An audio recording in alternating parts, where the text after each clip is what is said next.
Hi and welcome to Apex Atlas. In the Horn of Africa, where mountains rise like fortresses, where ancient churches are carved from living stone, and where the past still walks beside the present, there is a country unlike any other.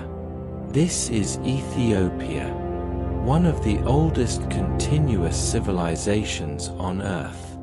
A land of kings and kingdoms, of empires and faith, of resistance, survival, and identity forged through centuries of change.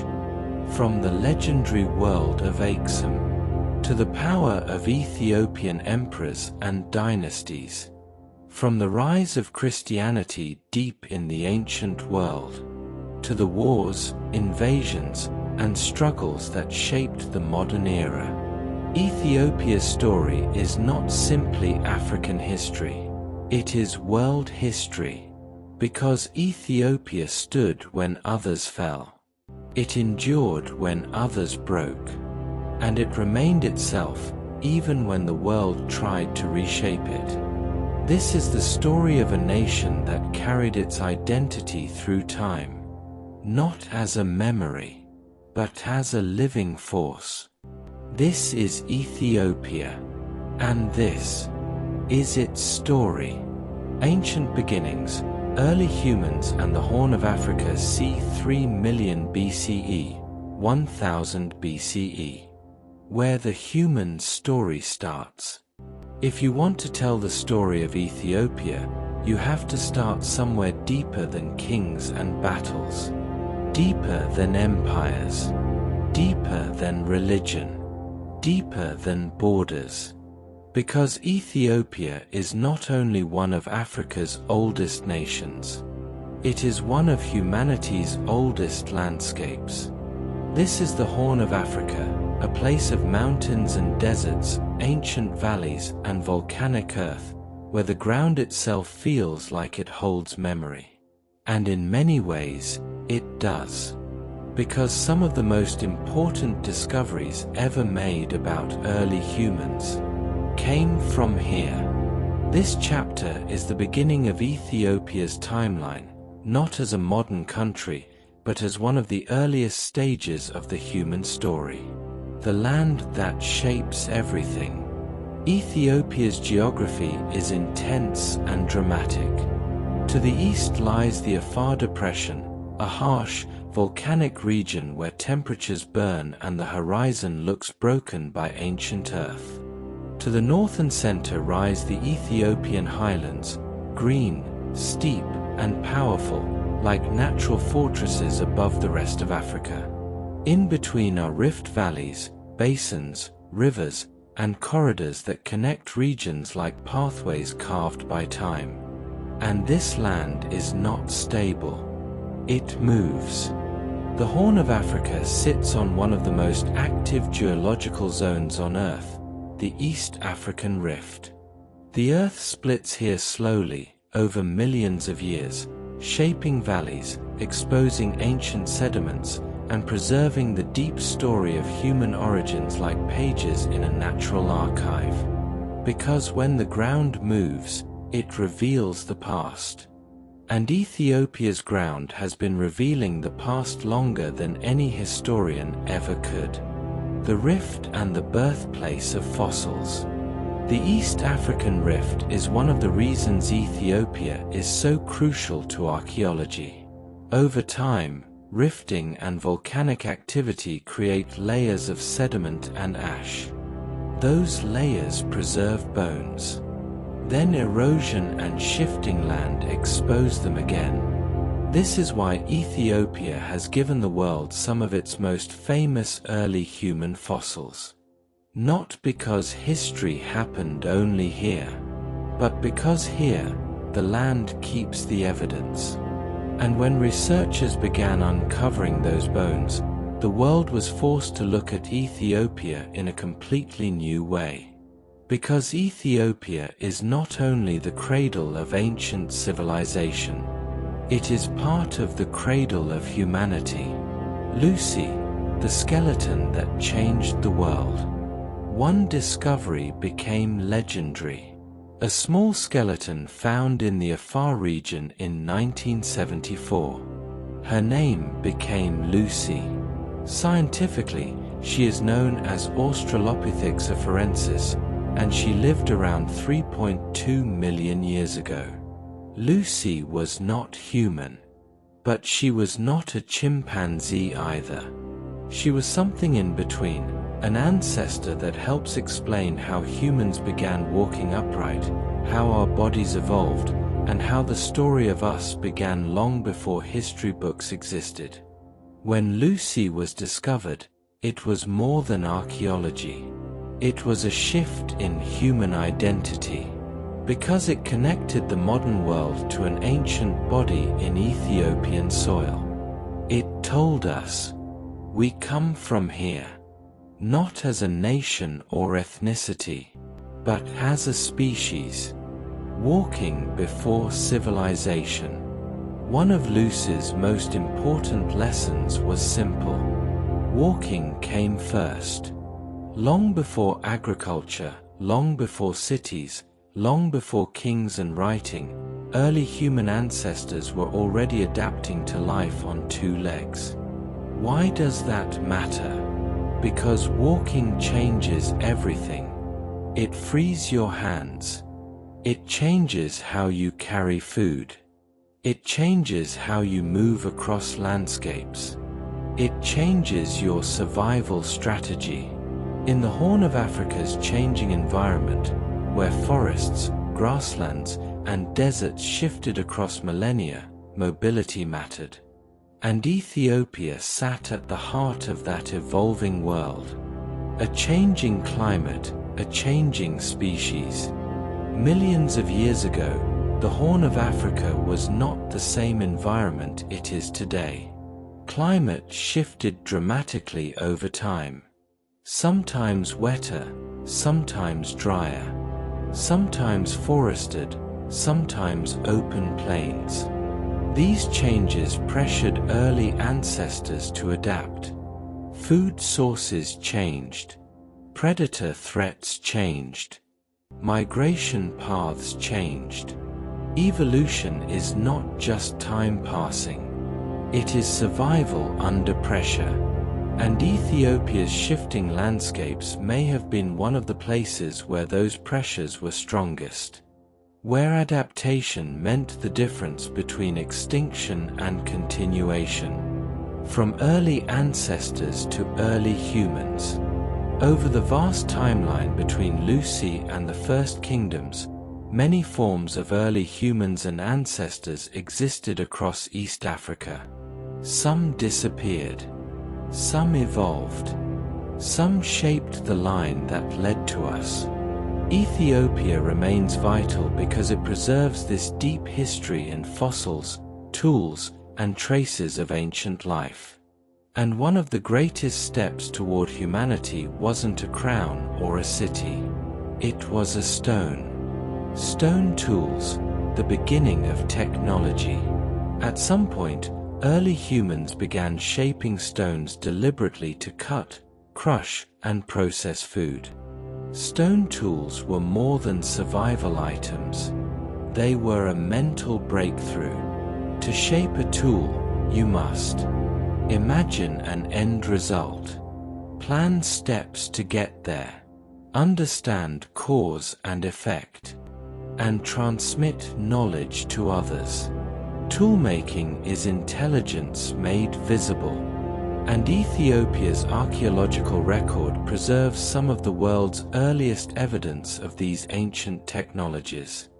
This wasn't civilization, but it was the foundation of civilization. Because once you begin modifying the world through technology, the world begins changing around you. Fire, food, and social life. Over long periods, early humans expanded their tool use and survival strategies. One of the greatest shifts in human life was the control of fire. Fire changes the human world completely. It provides warmth, extends day into night, protects against predators, allows cooking and safer food, creates social gathering points. It also changes culture, because when people gather around fire, they share more than food. They share stories. They share memory. They share identity. And the idea of culture begins to take shape in ways beyond mere survival. The Horn of Africa as a corridor. Ethiopia's location matters. The Horn of Africa sits close to the Red Sea and the Arabian Peninsula. This region may have served as a migration corridor in ancient times, one of the routes through which early humans could travel out of Africa and into wider parts of the world. That means Ethiopia isn't just part of early human history. It may be part of the story of how humans spread across Earth. A corridor of movement. A bridge between continents. Early communities and the first settlements. As time passed and human societies evolved, the Horn of Africa became home to increasingly complex communities. People began forming longer-term settlements. They learned the landscapes more deeply. They developed seasonal patterns. And slowly, the building blocks of early society appeared. Food storage, social roles, ritual behavior, trade and exchange. Even before large kingdoms, Ethiopia's land was nurturing human organization. But civilization at state level requires something more. A way to produce surplus food. And that brings us to the next great transformation. Farming and the road to kingdoms. Agriculture did not arrive everywhere at once, and in Ethiopia it developed through long processes shaped by local environments. The highlands offered fertile land and consistent water in many areas. Over time, farming expanded. This created population growth, permanent villages, greater trade, stronger leadership structures, and eventually early political centers. Food surplus allows power to grow, because once not everyone has to produce food, some people can become builders, priests, warriors, or rulers. Agriculture is not just farming. It is social transformation. Trade begins before kingdoms. Ethiopia's position near the Red Sea and its highland resources made it part of early trade networks. Even before written records, goods likely moved across regions. Salt, animal products, obsidian and stone, metal resources, agricultural surplus. Trade creates relationships. Relationships create influence. And influence begins to form early political identities. This is how regions start becoming more than geography. They become power. Belief before empires. Like every ancient region, Ethiopia's earliest communities were shaped by belief systems. Before formal religions arrived, people honored sacred landscapes, ancestor memory, spirits tied to land, seasonal ritual cycles. This is important because religion is often the glue of early power. A king can't rule by force alone. They rule by meaning. And meaning often begins with the sacred. The seeds of Ethiopia's later sacred kingship and spiritual identity did not appear suddenly. They grew from deep human traditions. The end of the beginning. By around 1000 BCE, Ethiopia was approaching the edge of recorded civilization. The foundations were set. People living in organized communities. agriculture supporting larger populations, trade networks expanding, leadership becoming structured, the highlands becoming centers of stability. Soon, Ethiopia would move into the age of its first kingdoms. The era of myth would begin blending into history, and a new political identity would rise that would shape the region for centuries. DMT, one of Ethiopia's earliest known kingdoms. Closing reflection, Ethiopia's oldest power. Ethiopia's first and greatest strength has always been time. Not just age, but endurance through age. Before kings ruled Ethiopia, humans walked here. Before borders existed, ancestors lived here. Before writing began, people shaped stone, mastered land, and built communities. Ethiopia's story is not simply a national history. It is part of the human beginning. And in the next chapter, that ancient human landscape becomes something new. A kingdom, a name, a state, the dawn of Ethiopian civilization. The rise of DMT, Ethiopia's first kingdom c. 1000 to 400 BCE. When Ethiopia steps into history. In the first chapter, Ethiopia was a place of deep beginnings, ancient landscapes, early humans, the slow rise of community life. But now, the story changes. Because somewhere around the first millennium BCE, the Horn of Africa began to do something that marks a turning point in human civilization. It began building states. It began organizing power. It began writing. This is where Ethiopia begins stepping out of prehistory and into the first outlines of recorded history, a time when kingship, trade, and sacred authority started taking recognizable form. This era is often linked to one name, DMT. A kingdom that rose in the northern Ethiopian highlands, whose echoes would shape everything that followed, from Aksum to Ethiopia's later imperial identity. A new world forming in the highlands. By around 1000 BCE, the Ethiopian highlands were becoming increasingly important as centers of settlement. The highlands offered advantages that lowlands often could not.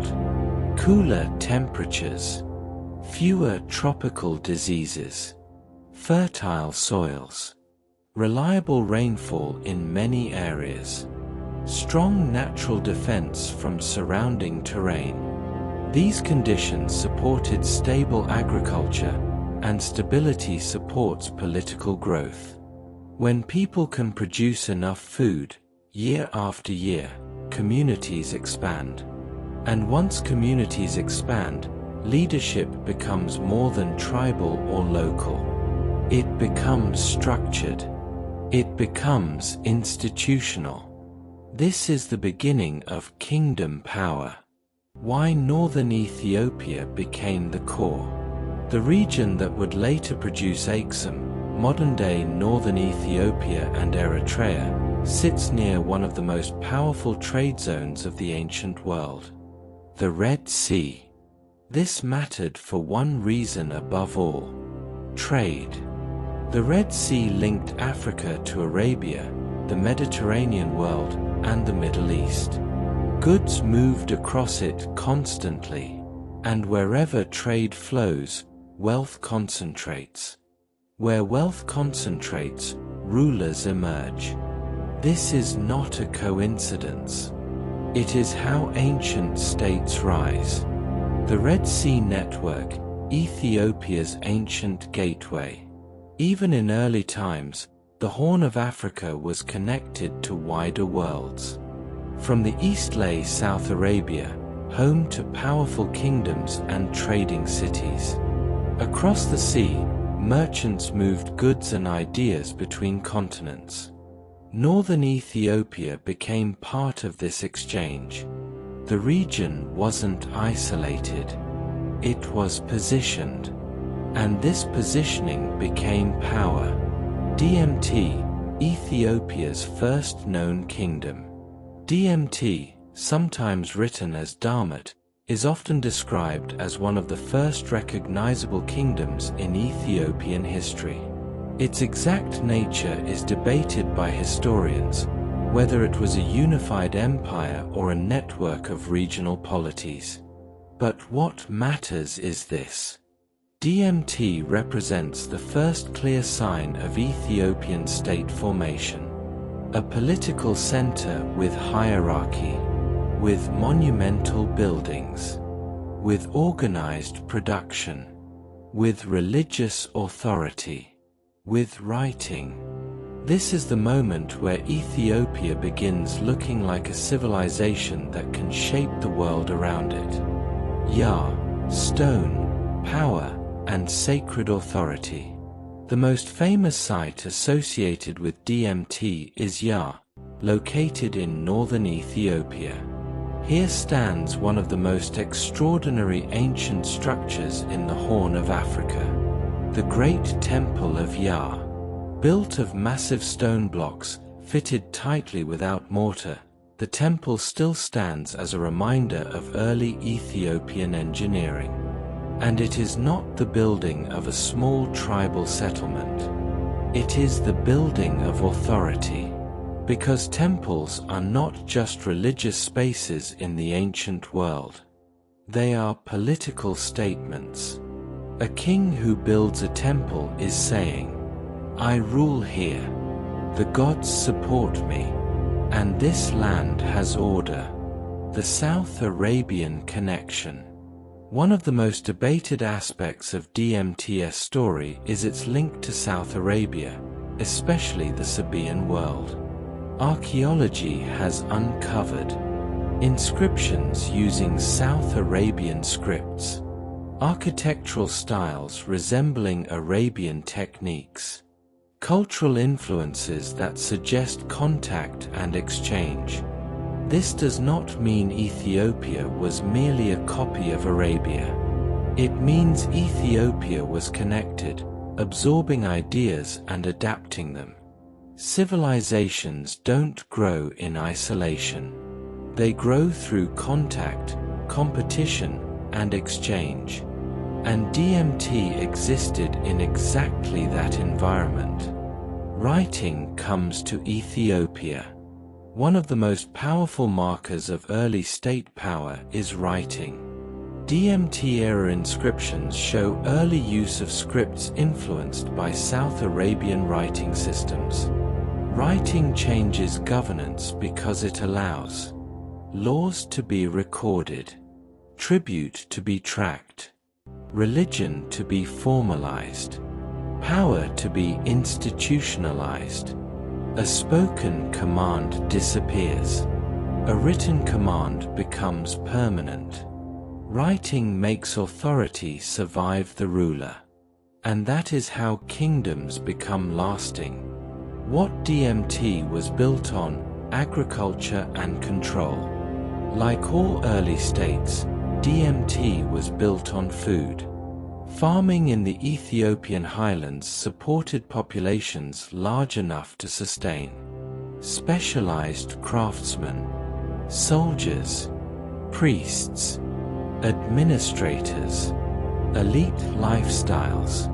Once labor can be directed into construction and governance rather than survival, civilization accelerates. Terracing likely expanded. Water management improved. Communities grew. In the background of temples and kingship is a simple reality. Fields feeding power.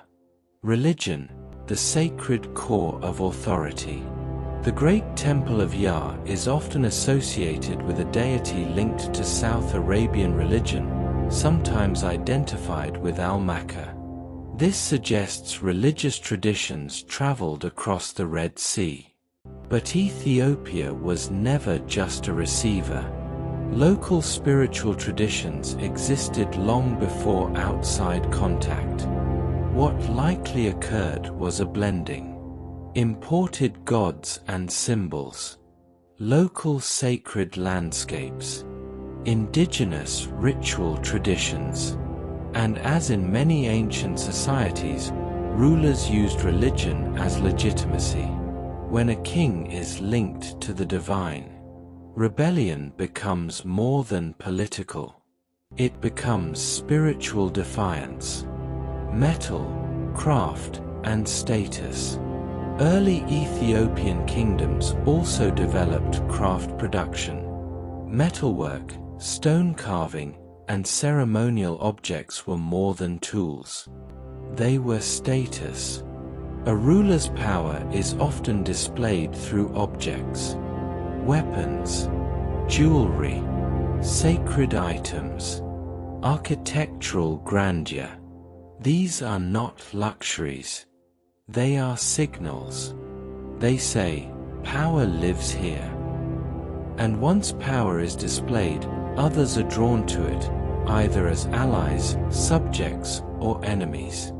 DMT in a world of competing states. DMT did not exist alone. Across Africa and the Middle East, civilizations were rising and interacting. Egypt and Nubia to the west, Arabian kingdoms across the sea, early Mediterranean powers farther north. This was an age of expanding trade and state power.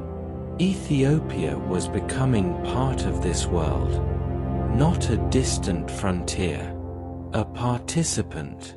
The question of control, was it one kingdom or many? Historians still debate DMT's political structure. It may have been a strong central kingdom, or a collection of regional rulers sharing culture and religion. But the significance remains the same. This period marks the shift from small-scale society into large-scale political organization. DMT laid the groundwork for Ethiopia's later pattern. Highland power centers, sacred kingship, and long-lasting state identity. Decline and transition. By around 400 BCE, DMT as a clear historical entity fades. But decline does not mean collapse into nothing. In Ethiopia, political structures often transform rather than vanish. Local polities continued. Settlement patterns persisted. Trade remained. The region did not stop being important. Instead, it entered a transitional era, a bridge between early kingdoms and the rise of something far greater. Aksum, the legacy of DMT. DMT's greatest legacy was not conquest. It was foundation. It established monumental architecture, early writing traditions, a highland power core, and a pattern of sacred authority. It proved that this land could generate state-level civilization that endured, and it prepared the way for an Ethiopian kingdom that would become one of the most powerful in the ancient world. Aksum would not rise from nothing. It would rise from ground already made fertile by centuries of early civilization. Closing reflection, Ethiopia's first step into empire. DMT is the moment Ethiopia's story becomes recognizably historical. Not because everything is perfectly documented, but because the signs of civilization become undeniable. Stone temples, inscriptions, trade networks, kingship, and organized power. Ethiopia is stepping onto the stage of world history. And in the next chapter, that stage grows larger. Because from these highlands, a new power will rise, one that will mint its own coins, build towering monuments, and trade with the great empires of the ancient world. An African superpower. The Kingdom of Aksum. The Kingdom of Aksum, an African superpower c. 100 BCE, 700 CE. The empire the world forgot. When people think of the ancient world, they often picture Rome, Greece, Egypt, Persia. They imagine marble columns, imperial legions, and Mediterranean maps. But far beyond the classical imagination, on the high plateaus of the Horn of Africa, another empire rose. An empire that traded with Rome, that minted its own coins, that built towering monuments of stone, that controlled Red Sea routes and shaped regional history for centuries. This was Aksum, one of the greatest African civilizations of the ancient era, and for a long time, much of the world barely remembered it. But Aksum was not a footnote. Aksum was a superpower. Why Aksum rose where it did? Aksum's greatness wasn't accidental. It rose in a region where geography created opportunity. Northern Ethiopia offered highland security and defensible terrain, farmland that could sustain urban populations, access routes down toward the Red Sea, and proximity to global trade lanes connecting Africa, Arabia, India, and the Mediterranean. Aksum sat between worlds. And in history, the places between worlds often become powerful because they control exchange. Aksum did not need to conquer the oceans. It needed to control the gateways. From highlands to the Red Sea, Aksum's success depended on linking inland production to coastal trade. Goods from the highlands could move down toward ports and trading hubs near the Red Sea. This created wealth. And wealth created cities, elites, armies, and monumental ambition. Aksum turned geography into empire building. A city of kings. The heart of the civilization was the city of Aksum itself. Not just a settlement, but a political and sacred capital. In the ancient world, capitals weren't only administrative centers. They were symbols. They were designed to impress, to intimidate, to declare that power lived here. Aksum did this with something unforgettable. Stone monuments that rose like frozen giants from the earth. The stele, Ethiopia's stone giants. The Aksumite stele, massive carved obelisks, remain one of the most striking achievements of ancient Africa. These were not random stones. They were monuments tied to elite burials, status, kingship, and sacred authority. Some were carved to resemble multi-story buildings, complete with doors and windows sculpted into stone.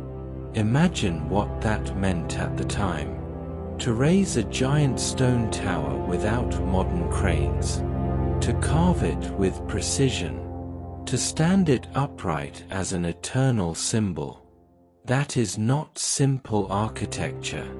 That is state power made physical. The stele told the world.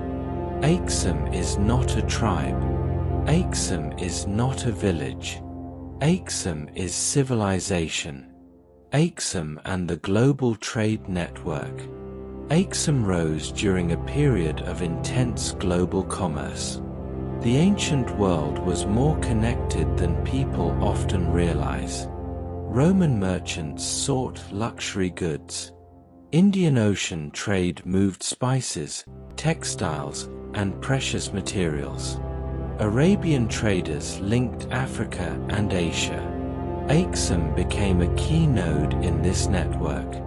It exported ivory, gold, animal products, possibly enslaved people, and other high-value goods. It imported luxury items, crafted products, and foreign goods tied to elite status. This trade was more than wealth. It was power projection. When you trade with empires, you become an empire. Agilis, the gateway port. Aksum's access to the Red Sea was anchored by port centers such as Agilis, in what is now Eritrea. This coastal gateway linked Aksum to the world beyond Africa. Ships moved north toward Egypt and the Mediterranean, east toward Arabia and India. Agilis was more than a port. It was a bridge between worlds. And whoever controlled that bridge gained influence far beyond their borders. Coinage, the mark of a true empire. One of the clearest signs of Aksum's status is something surprisingly small. Coins. Aksum minted its own currency, gold, silver, and bronze. This mattered because coinage is not only economic. It is political. Coins carry rulers' names, symbols of legitimacy, religious messages, and proof of sovereignty. Only powerful states mint coinage widely. Aksum's coins showed the world it was not dependent. It was central. It was equal to the great powers of its time. Kingship and sacred authority. Aksumite rulers were not simply political leaders. They were sacred kings, linked to divine legitimacy in a tradition that would shape Ethiopian identity for millennia. Kingship in Aksum involved ritual authority, political control, military leadership, and connection to a wider worldview of divine order. The king stood at the center, and around him, the empire expanded. Aksum's military power. Trade creates wealth. Wealth attracts rivals. To protect its position, Aksum needed strength.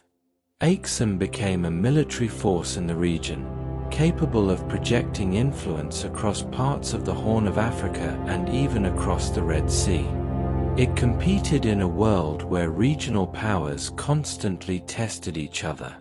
This was not a peaceful merchant kingdom. It was a state that knew security depended on force.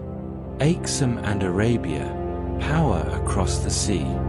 At times, Aksumite influence extended into South Arabia. This mattered because it shows the empire's reach. Not just across land, but across water.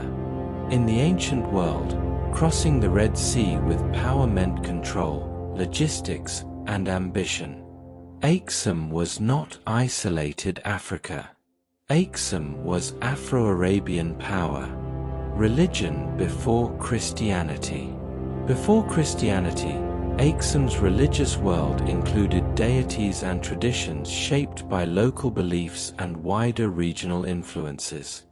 Kings used religious symbolism to legitimize rule, and the state was deeply tied to sacred authority.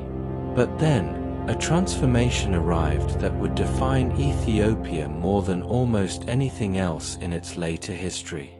Christianity. The conversion of King Ezana. One of the most famous moments in Ethiopian history is the conversion of King Ezana to Christianity, traditionally placed around the 4th century CE. This was not merely a personal spiritual choice. It was a civilizational shift. When a king converts, the state changes. Christianity became linked to kingship, law, and identity. Aksum entered the Christian world alongside powers like Rome and Byzantium, yet remained distinct, African, and independent. Ethiopia did not receive Christianity as a colony. It adopted it as a sovereign civilization. That difference matters.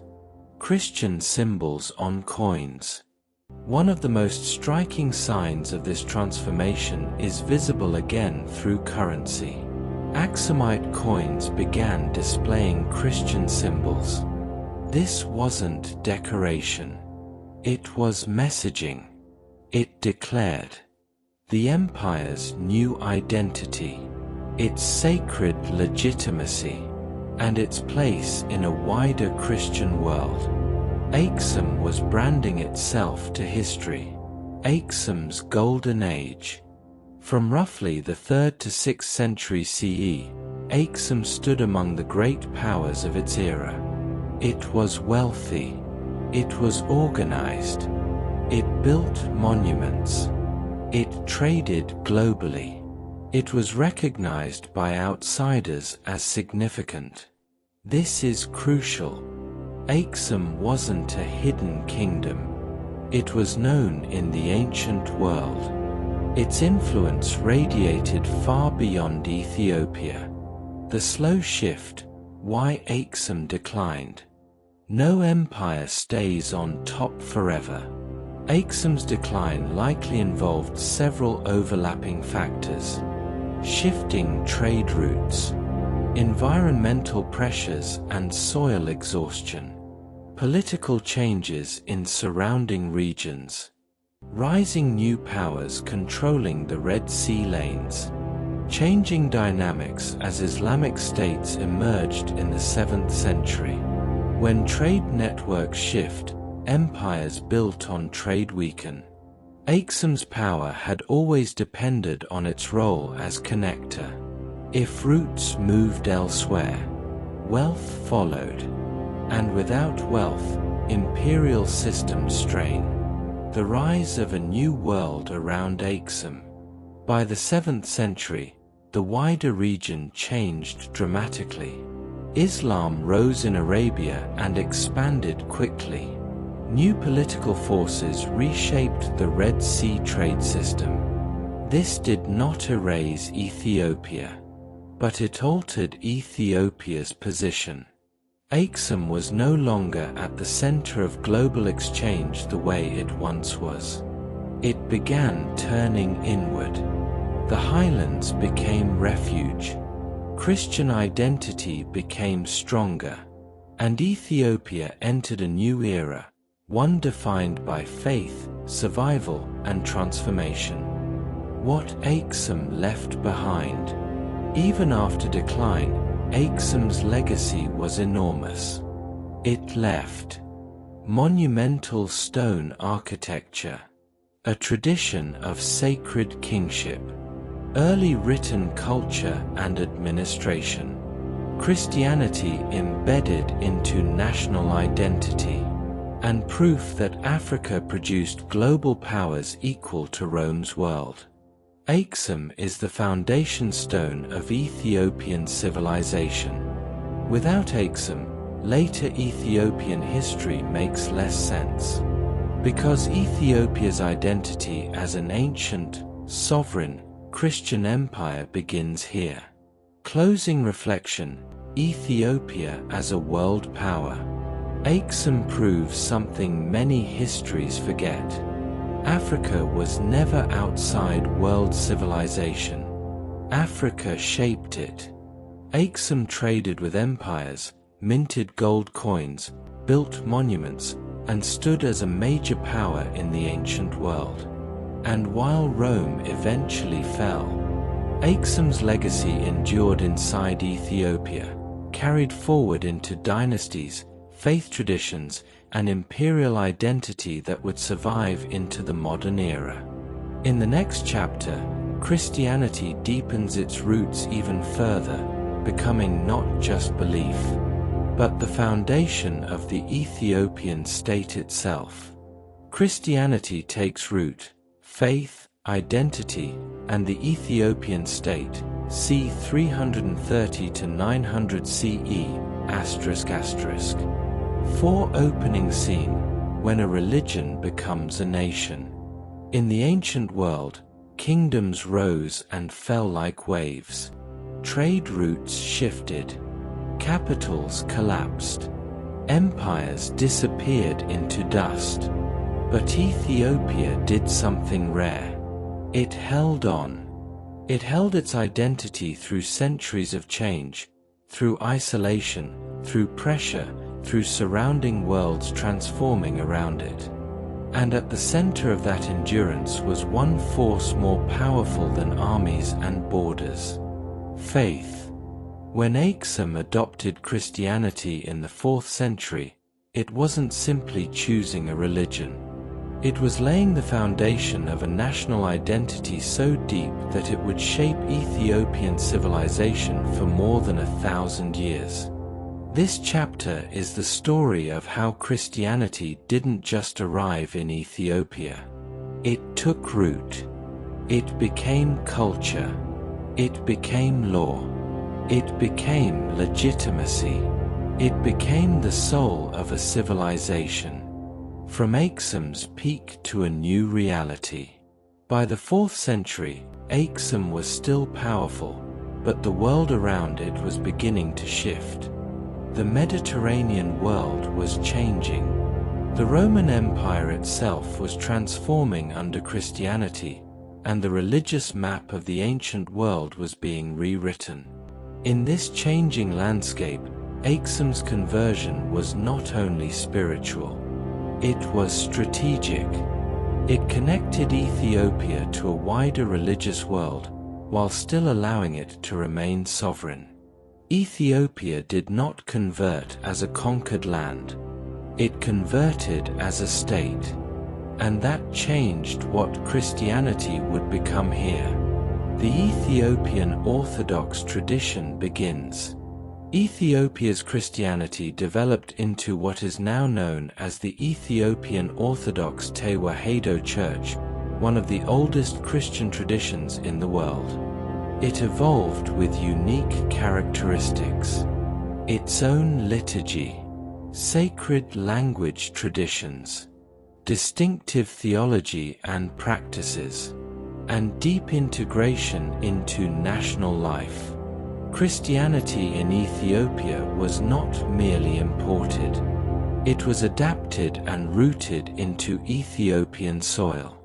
And as time passed, it became inseparable from Ethiopian identity.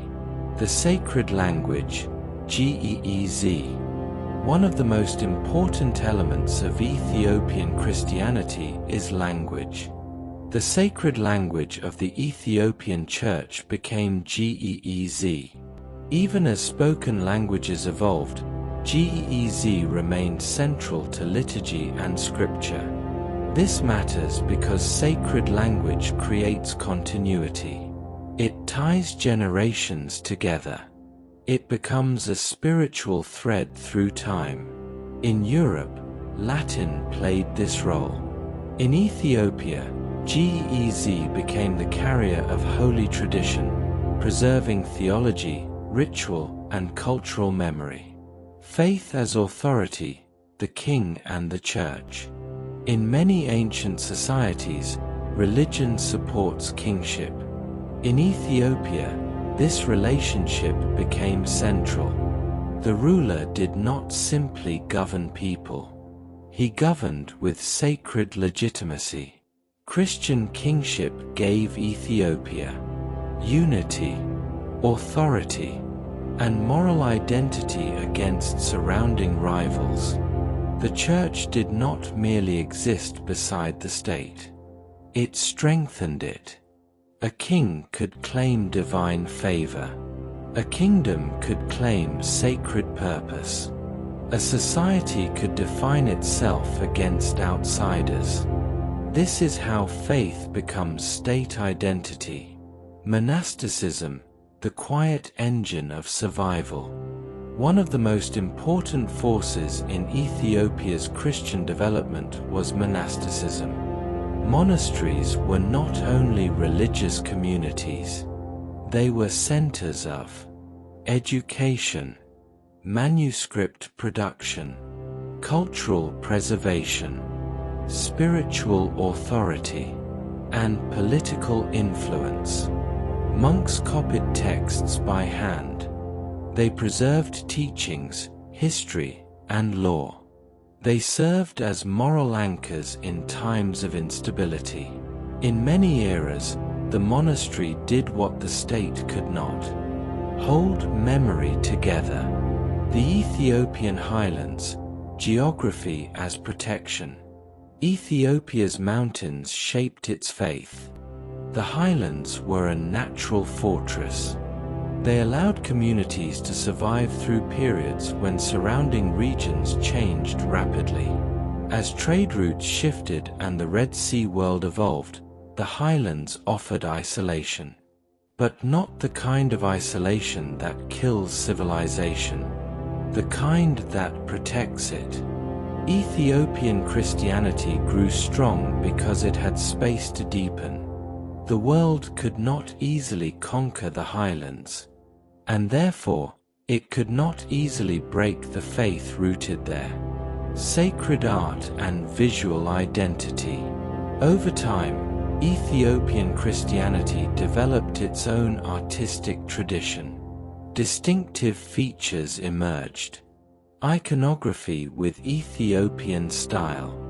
Manuscript illumination. Crosses with intricate designs. Church architecture adapted to landscape. These were not just art. They were identity made visible. When a people see their faith in their own cultural style, the religion becomes inseparable from who they are. It stops being foreign. It becomes home. Christian Ethiopia in a changing region. One of the most important developments of this era was happening just beyond Ethiopia's borders. The rise of Islam in the 7th century. Islam spread rapidly across Arabia, North Africa, and the Middle East. The Red Sea world transformed. Trade networks shifted. New powers rose. Old empires weakened. Ethiopia found itself in a new position. A Christian kingdom in a region increasingly shaped by Islamic states. This did not immediately mean war, but it changed Ethiopia's strategic reality forever. A new era of pressure. As Islamic powers controlled more of the Red Sea coastline, Ethiopia's access to coastal trade narrowed. Aksum's old commercial strength weakened further.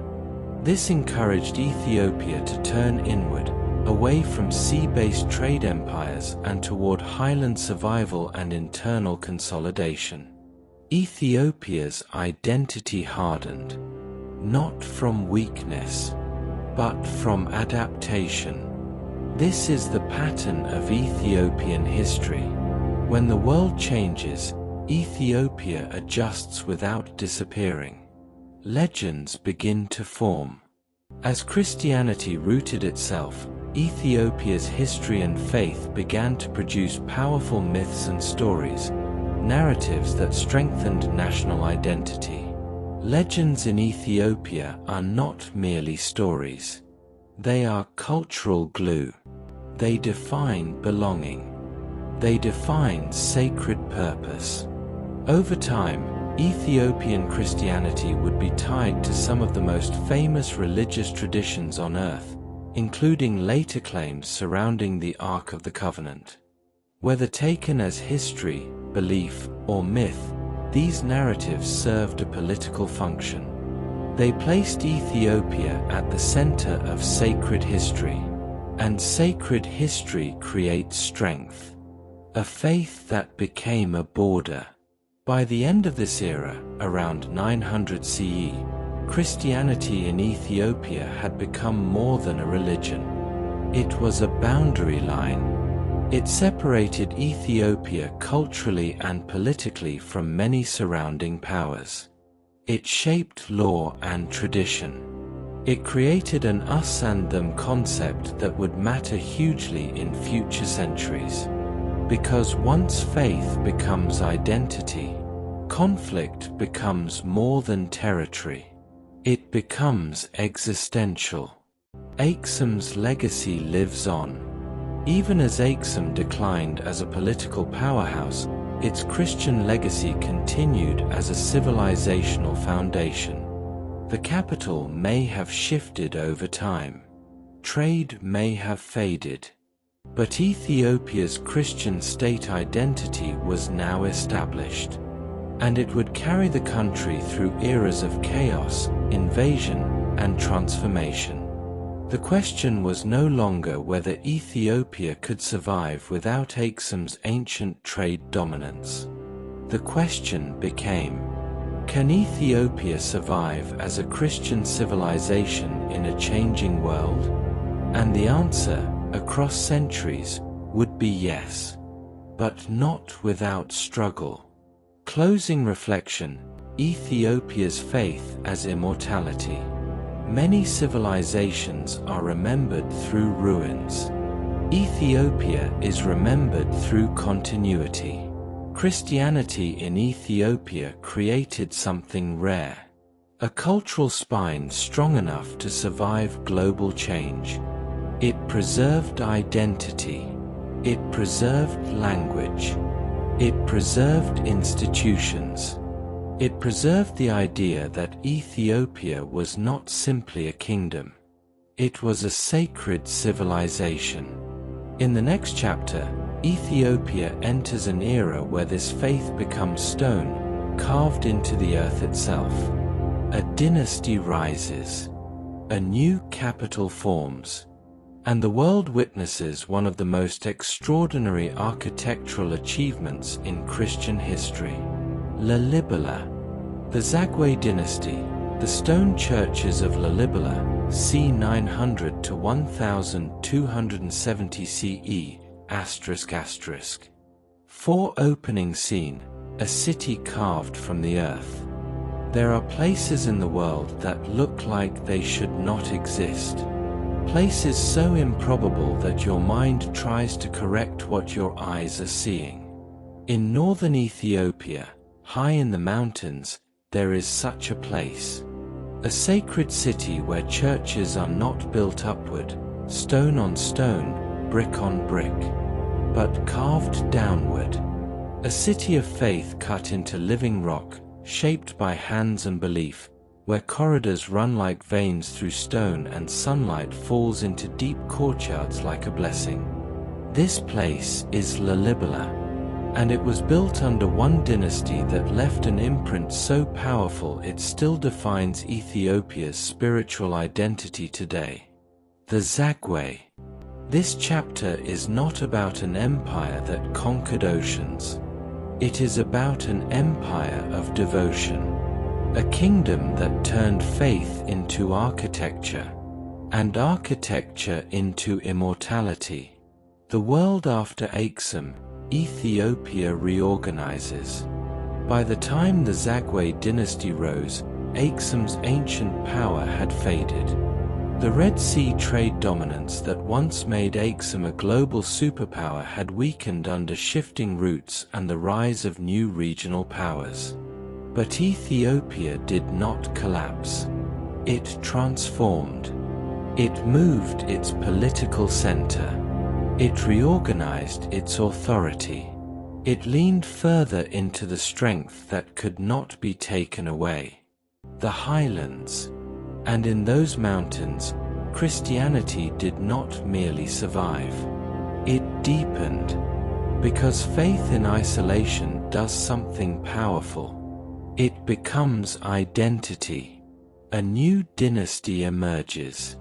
The Zagwe dynasty rose around the 10th century, exact dating is debated, establishing control over a significant part of Ethiopia's northern highlands. Unlike the later Solomonic line that would claim direct descent from ancient Israel, the Zagwe's legitimacy was rooted more in regional authority, Christian devotion, political consolidation, and sacred kingship expressed through building and religious patronage. The Zagwe ruled not by claiming to restore an ancient myth, but by proving divine legitimacy through visible spiritual achievement. and nothing proved it more than Lalibela. Why the Zagwe needed sacred power. Ethiopia's kingship was always tied to religion, but dynastic legitimacy could be fragile. A ruler needed more than soldiers. He needed sacred authority. And one of the greatest ways to display sacred authority in a medieval Christian world was simple. Build holy places. Not just chapels. Not just monasteries. But monumental sacred architecture that could not be ignored. The Zagwe dynasty chose an approach that went beyond monument. They created a city of devotion. Lalibela, the New Jerusalem. Lalibela is often described as Ethiopia's New Jerusalem. This idea matters deeply. In the medieval Christian imagination, Jerusalem wasn't just a city.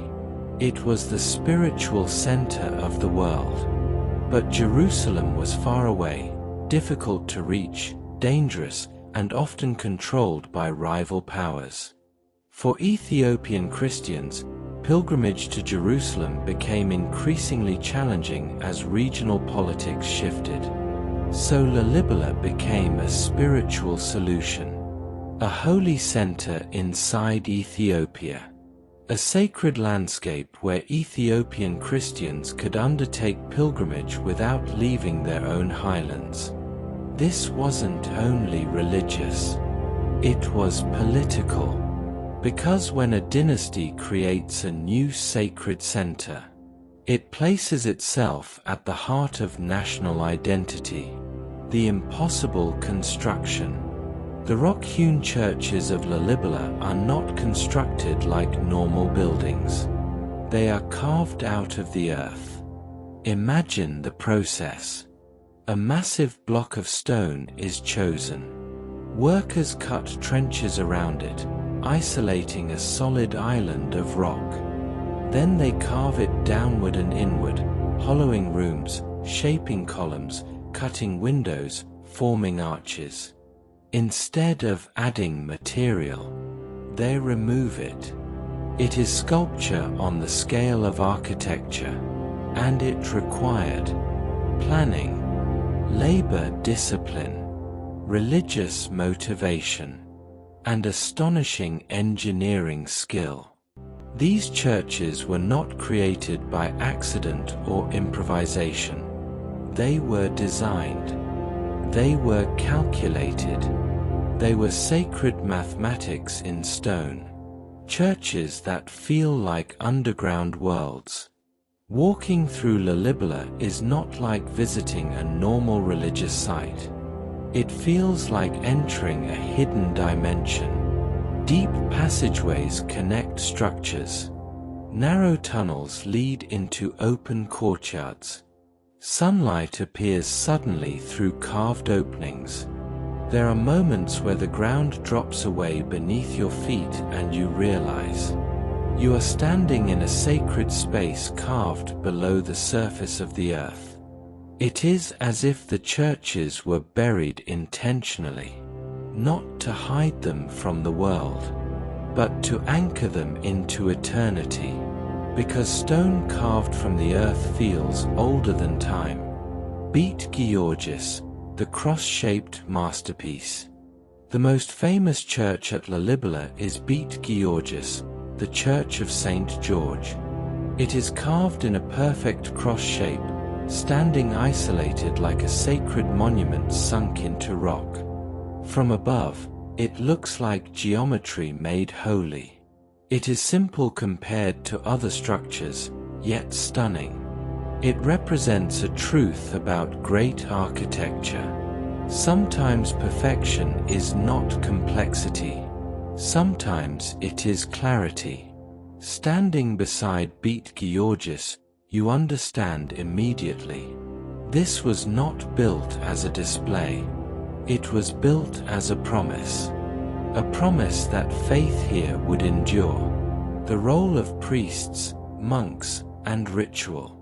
Lalibela was not merely architecture. It was living religion. Priests performed liturgy daily. Monks maintained sacred spaces. Ritual processions filled the courtyards. Hymns echoed through stone corridors. In Ethiopia, Christianity is not only belief. It is rhythm. It is sound. It is movement. The churches were designed not just to be seen, but to be used. Chants would rise and bounce off rock walls, turning the entire complex into a resonating chamber of faith. Pilgrimage and national identity. Pilgrimage creates unity. When people travel to the same sacred place, they share identity beyond village or region. Lalibela became one of the most important pilgrimage sites in the Christian world. Pilgrims came to seek healing, forgiveness, blessing, and closeness to God. Their journeys were long and difficult, but that hardship made the pilgrimage meaningful, and it made Lalibela a national spiritual center, binding Ethiopia together through belief. The Zagwe kings, power through devotion. Unlike empires that expanded through conquest, the Zagwe dynasty's legacy is built through sacred achievement. By investing in Lalibela, they did something powerful. They tied their dynasty to holiness. Even if political authority shifts later, sacred memory remains. Kings can be forgotten, but sacred cities are not easily erased. And that is why the Zagwe dynasty, though shorter than others, left a legacy that still shapes Ethiopia today. Why Lalibela matters beyond Ethiopia. Lalibela is not only Ethiopian heritage, it is human heritage. It is one of the most extraordinary religious architectural complexes on Earth. It represents innovation in construction, endurance of faith, cultural identity in stone, and proof that medieval Africa produced monumental achievement equal to any part of the world.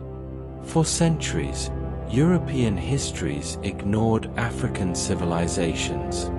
Lalibela stands as permanent contradiction to that ignorance. It says, Africa built wonders. Africa preserved faith. Africa created sacred architecture on a scale and beauty unmatched. Pressure from the outside world. During the Zagwe era, the broader world continued changing. Islamic powers controlled many trade routes and coastal access points. The Christian world in Europe was heading toward crusades and religious conflict. Ethiopia's position remained unique. A Christian kingdom surrounded by shifting powers. This increased the importance of strong internal identity. Faith was not only spiritual, it was survival. Lalibela was not just a religious site. It was a fortress of meaning. The Zagwe decline. By the 13th century, the Zagwe dynasty weakened. Political pressures rose. Rival claims to legitimacy strengthened. And then emerged a challenge that would reshape Ethiopia's imperial story. The Solomonic claim. A new dynasty would rise that insisted it carried sacred bloodline legitimacy. The true royal line of Ethiopia descended from King Solomon. Whether these claims were history or myth, they were powerful. Because myths can create political reality. And soon, Ethiopia entered a new imperial age. Lalibela survives the dynasty. Even when the Zagwe political era ended, Lalibela remained. It endured because it was not tied only to rulers. It was tied to the people and faith. Dynasties change, belief continues, and the churches, carved into living rock, were almost impossible to destroy. They did what all great sacred architecture tries to do: defy time. Closing reflection, faith made permanent.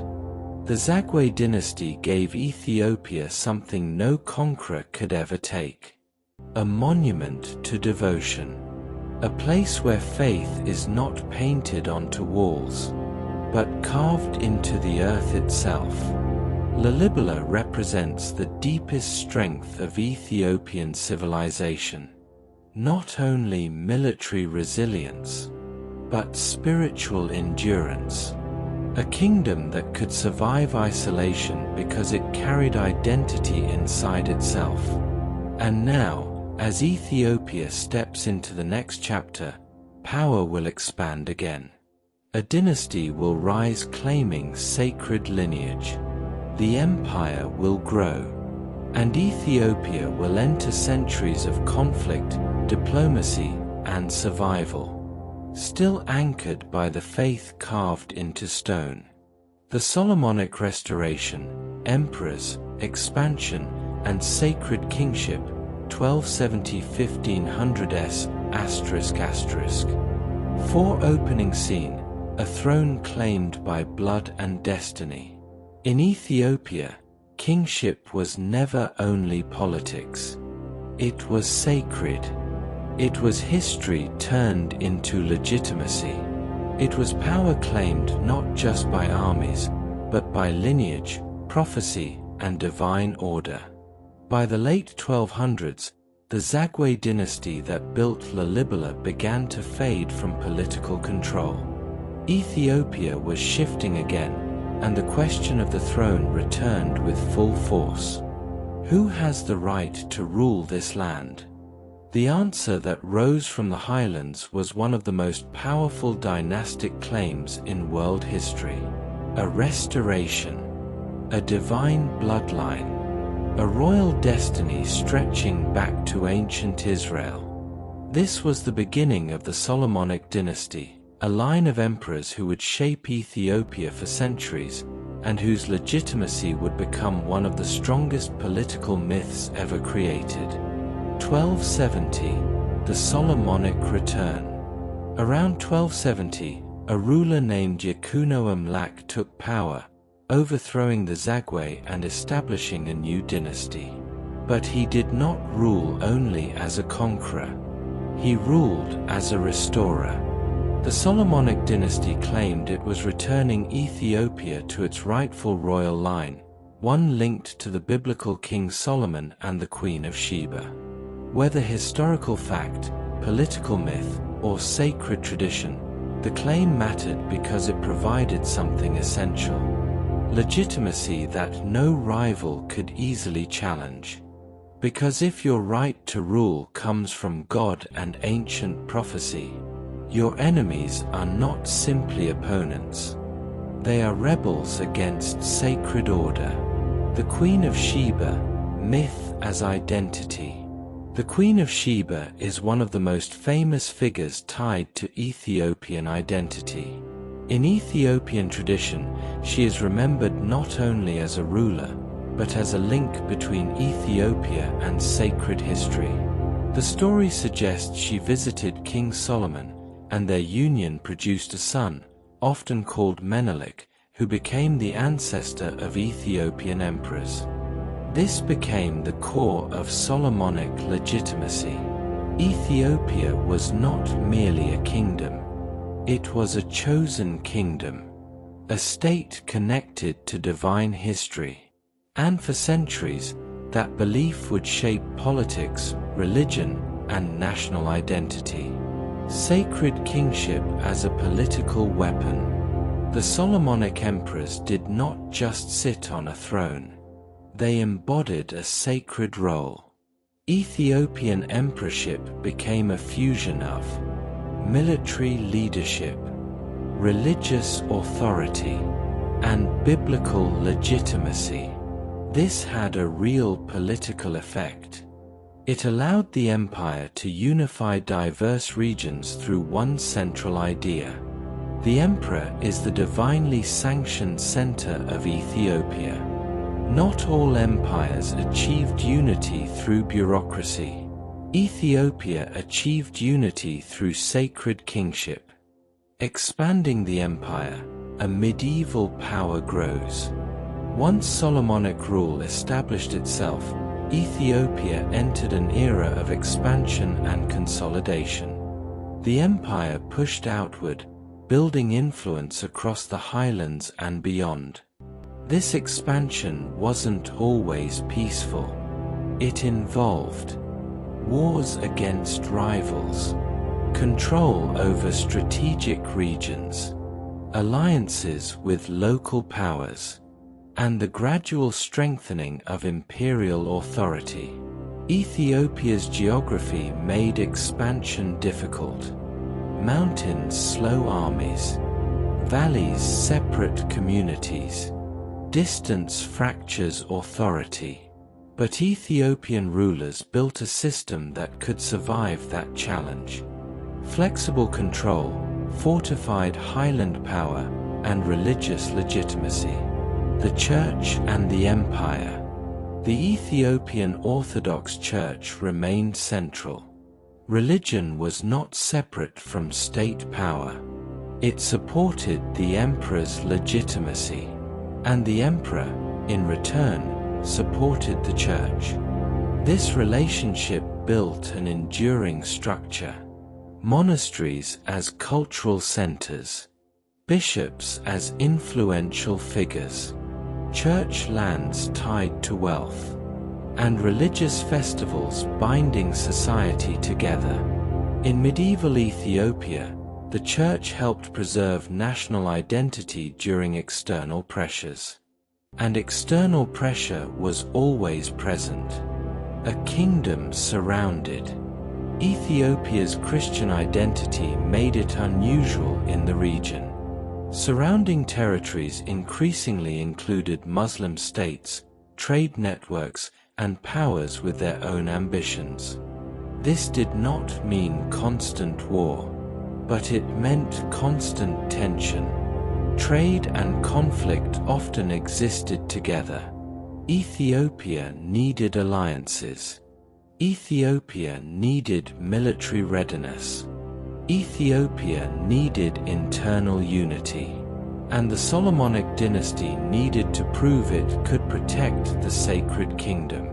Ethiopia's medieval world, court, nobles, and power. Power in Ethiopia was not only held by emperors. The empire relied on nobles, provincial rulers, and military leaders. This created a system of negotiated authority. The emperor needed loyalty from powerful regional figures. In return, nobles needed imperial legitimacy and protection. This balance could create strength, but it could also create instability. Because when nobles become too powerful, the center weakens. And in Ethiopia, managing nobles would become a constant challenge. Culture and written tradition. This era saw deepening of Ethiopia's literary and cultural traditions. Religious texts, chronicles, and manuscripts preserved identity. Gez remained central in sacred writing. Ethiopian Christian art flourished. Icons, illuminated manuscripts, carved crosses, and church paintings. These weren't only aesthetics. They were political culture. They reinforced the idea: Ethiopia is ancient. Ethiopia is chosen. Ethiopia is sacred. Ethiopia endures. The Kebra Nagast, the book that defined legitimacy. One of the most significant Ethiopian texts associated with Solomonic ideology is the Kebra Nagast, the Glory of Kings. This text strengthened the dynastic claim linking Ethiopian emperors to Solomon and the Queen of Sheba. Again, whether history or sacred narrative, its power was immense. Because when legitimacy is written into culture, it becomes hard to remove. A throne backed by myth is often stronger than a throne backed only by swords. And Ethiopia's imperial identity was now supported by both.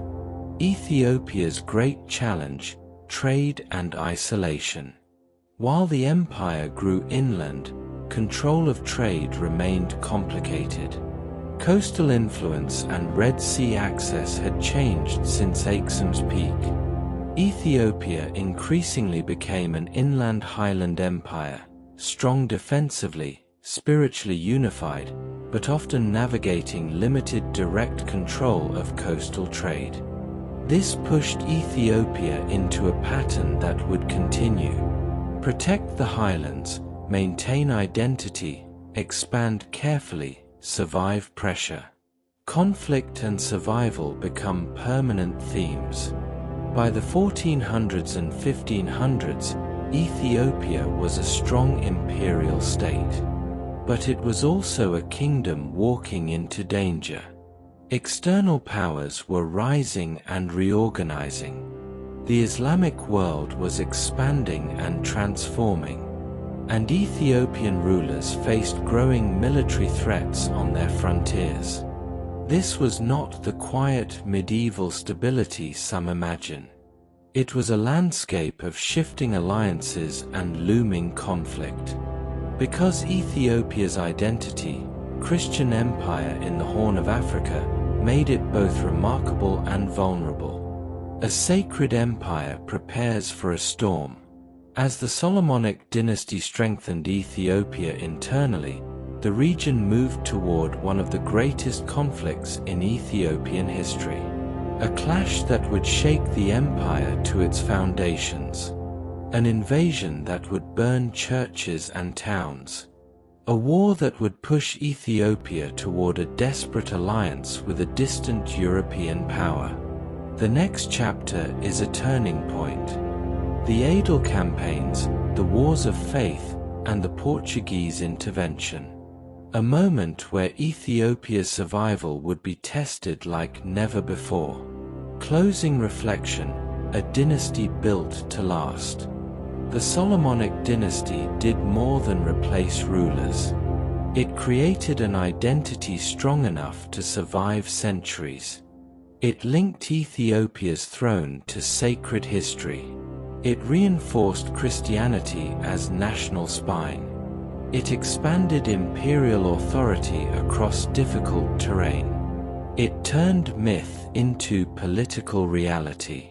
This was Ethiopia stepping fully into the medieval world, not as a forgotten kingdom, but as a sovereign empire with deep cultural foundations.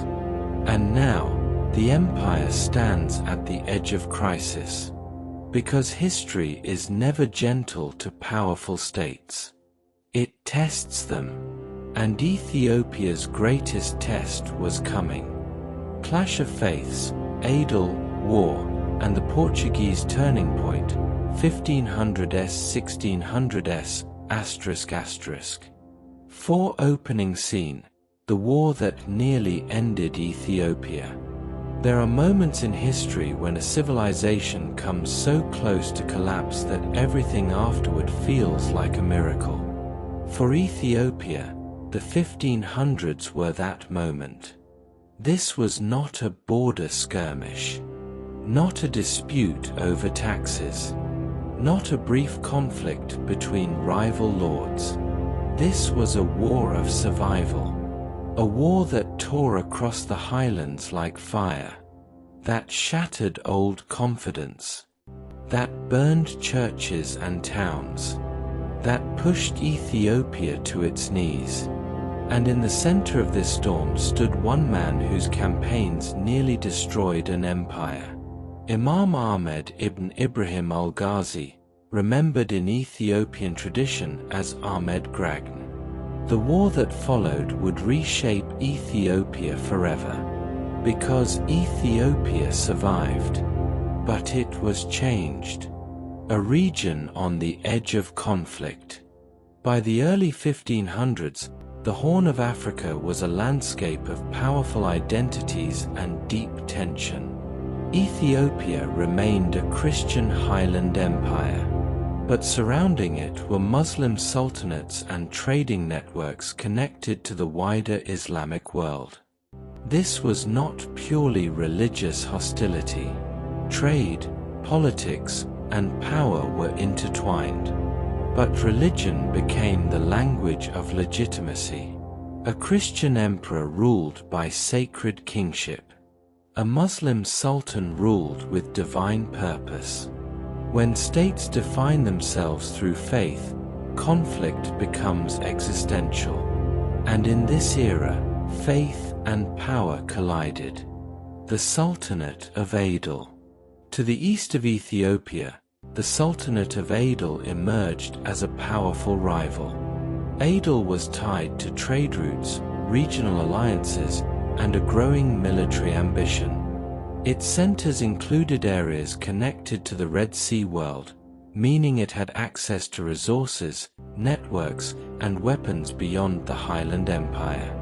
Adil did not exist in isolation. It was part of a wider geopolitical world. And in that wider world, the Ottomans were rising. New global powers were emerging, and firearms were changing warfare. Ethiopia's mountains had long protected it. But mountains alone cannot stop a changing world. Ahmed Gragn, the storm arrives. Ahmed ibn Ibrahim al-Ghazi rose as a military leader within Adil. In Ethiopian memory, he became Gragn, meaning the left-handed. But regardless of the nickname, his impact was immense. He launched a campaign into Ethiopia unlike anything seen before. It was fast. It was ruthless. It was systematic. This was not raiding for loot. This was an attempt to break the empire. Firearms and a new kind of war. One of the key reasons Ahmed Gragn's forces were so dangerous was technology. He had access to firearms and military resources beyond traditional Ethiopian warfare. Gunpowder was transforming battlefields across the world, from Europe to the Middle East. Ethiopia, though powerful, was facing a new military reality.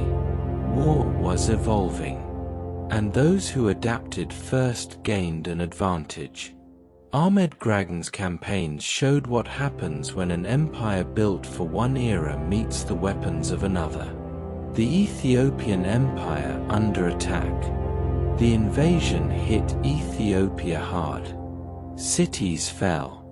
Regions were burned. Churches were destroyed. Sacred objects were taken or ruined. This matters because Ethiopia's identity was deeply tied to Christianity and sacred kingship. Attacking churches wasn't only military strategy. It was spiritual warfare. It was an assault on the empire's heart. And the empire began to crack. A civilization on the brink. For a period, Ethiopian resistance struggled. The empire lost territory. The state became unstable. The highland fortress felt less secure. Imagine the atmosphere.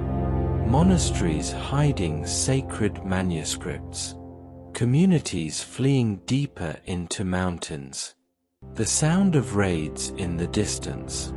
The uncertainty of whether tomorrow would even exist.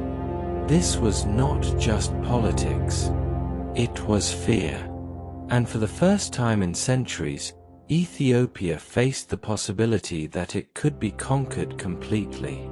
Why Ethiopia nearly fell. Ethiopia's weakness wasn't only military. It was the pressure of a multi-front struggle. The empire had to manage invasion from the east, internal rivalry and noble power, supply issues across mountainous terrain, a changing military technology landscape. Even a strong empire can collapse if its systems are stretched beyond limit. And Ethiopia was stretched. The unthinkable decision: call for foreign help. Desperate situations force desperate choices. Ethiopia's emperor turned to a distant and unlikely ally: Portugal. This was not an obvious partnership. Portugal was Catholic, European, and far away. Ethiopia was Orthodox, African, and ancient. But they shared something powerful: a common religious identity against Muslim expansion. Geopolitics sometimes forms alliances that seem improbable until survival is at stake. Portugal saw Ethiopia as a Christian ally in Africa, a potential strategic partner, a way to counter Islamic powers in the region. Ethiopia saw Portugal as weapons, soldiers, and a last chance. The alliance was born not of friendship, but necessity. The Portuguese arrive. Portuguese forces arrived with firearms, training, and new battlefield tactics. Their presence changed Ethiopia's options. This did not mean instant victory, but it meant Ethiopia could fight back with new tools. The empire was no longer alone. Ethiopia was becoming part of a broader global struggle, where the Red Sea world, Europe, and Africa were connected by conflict. The turning point. The conflict eventually reached a turning point. Ethiopian and allied forces fought back, and Ahmed Gragan's momentum slowed. When Gragan was killed, the invasion collapsed. But victory came at a cost. Ethiopia survived. Yet it was scarred. Churches had been destroyed. Regions weakened. Population dislocated. The empire's confidence shaken. The war ended, but Ethiopia was no longer the same. The aftershock: faith becomes political danger. One of the strangest outcomes of this alliance was what happened afterward. Portuguese Catholic influence increased. This created tension inside Ethiopia. Because Ethiopian Christianity was Orthodox, distinct from Roman Catholicism. The alliance that saved Ethiopia militarily also introduced religious pressure that threatened internal unity. Portugal did not simply bring guns. It brought ideas. And those ideas created conflict. Religious conflict inside Ethiopia. Attempts to impose Catholic influence caused resistance. Ethiopia had survived external invasion, but now faced internal religious struggle. In a kingdom where Christianity was identity, changing the faith structure threatened the legitimacy of rulers and the unity of society. Religious conflict can become civil conflict, and Ethiopia risked fragmenting. Eventually, Ethiopia returned strongly to Orthodox tradition, rejecting outside religious control. This reaffirmed Ethiopia's independence. Ethiopia would not trade survival for surrender of identity. It would survive on its own terms. Ethiopia turns inward again. After the Adal Wars, Ethiopia entered a period of recovery and reorientation. The empire withdrew deeper into its highland core. It rebuilt religious life. It restored its institutions. And it became even more protective of its identity. This pattern repeats in Ethiopian history. When the outside world threatens the heart, Ethiopia retreats to the mountains, tightens identity and endures. The long-term impact, Ethiopia reshaped. The Adal Wars were not simply a chapter of conflict. They were a civilizational turning point. They changed Ethiopia's military awareness, its approach to foreign alliances, its understanding of technology, its religious confidence, and its political geography. It was one of the closest calls in Ethiopian history. The empire survived, but with permanent lessons carved into memory. Closing reflection, the empire that refused to die. Many empires collapse when faced with their first true existential crisis. Ethiopia did not. It bent. It broke in places. It suffered, but it endured. This era proved something extraordinary. Ethiopia's strength was not only military. It was cultural. It was spiritual. It was the ability to survive destruction and still remain itself. And now, Ethiopia moved into a new phase. A phase not defined by one invading army, but by internal division, rival rulers, and the slow weakening of central authority. The next chapter is the era where power fragments, where Ethiopia becomes a patchwork of competing nobles and princes. An era of instability that would set the stage for a modern rebirth. Princes and division, the era of the princes circa 1769 to 1855. When the crown becomes a symbol, not a sword. Empires do not always fall from invasion. Sometimes they fall from silence, from slow weakening, from loyalty fading, from power splitting into pieces. In Ethiopia, there was a period when the emperor still existed, but his authority became distant, fragile, and often meaningless. The throne remained sacred, but the throne no longer ruled.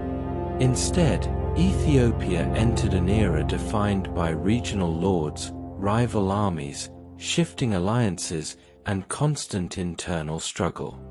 This period is remembered as the Zemen Mesophint, the era of the princes.